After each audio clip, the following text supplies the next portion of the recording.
All right, thanks a lot, Chris. Well, we told you earlier that the Charlotte Komen Race for the Cure had to be canceled because of the weather, which is probably a very good decision. And who had to make that decision, though? Tammy Simmons, who is the executive director of Komen Charlotte here. And I know you're disappointed. Oh, hugely disappointed. But we are. But this is the best decision, don't you think?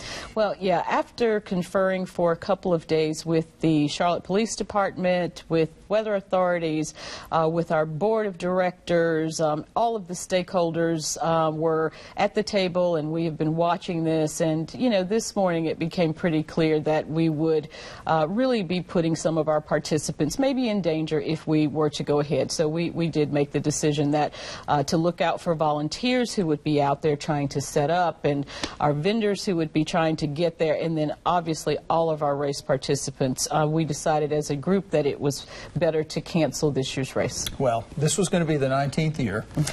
It's never been canceled before, so that means that next year, the 20th, is going to be bigger and even better than it has ever possibly been before. I would have to believe, Tammy, that next year there's going to be so many people wanting to be there to make up for this lost time. So you've got to sort of feel really good that even as coming up, this is going to mean so much, isn't it? Yeah, we are looking forward to the 20th year. We were looking forward to the 20th year before this recent decision. But absolutely, I think with people missing a year of the wonderful Race for the Cure, it's such an institution in our town and across the United States.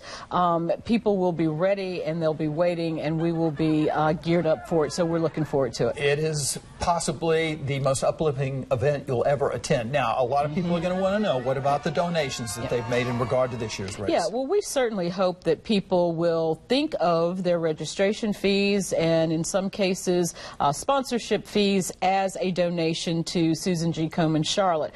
All of that money goes to good use. As everyone knows, 75% stays right here in our 13-county service area, and it goes for very tangible things like paying for mammograms for people who cannot otherwise afford that type of test that could save their lives. It goes for education in communities where people are not really clear on the implications of breast cancer and, you know, genetics and all of that. And so the money is always well spent. Always well spent. It really is. And I have my T-shirt, and I'm going to be wearing it proudly. Good. Tammy, thank you so much. John, thank you. And we're looking very much forward to next year right now. Okay, final check of weather in just a moment.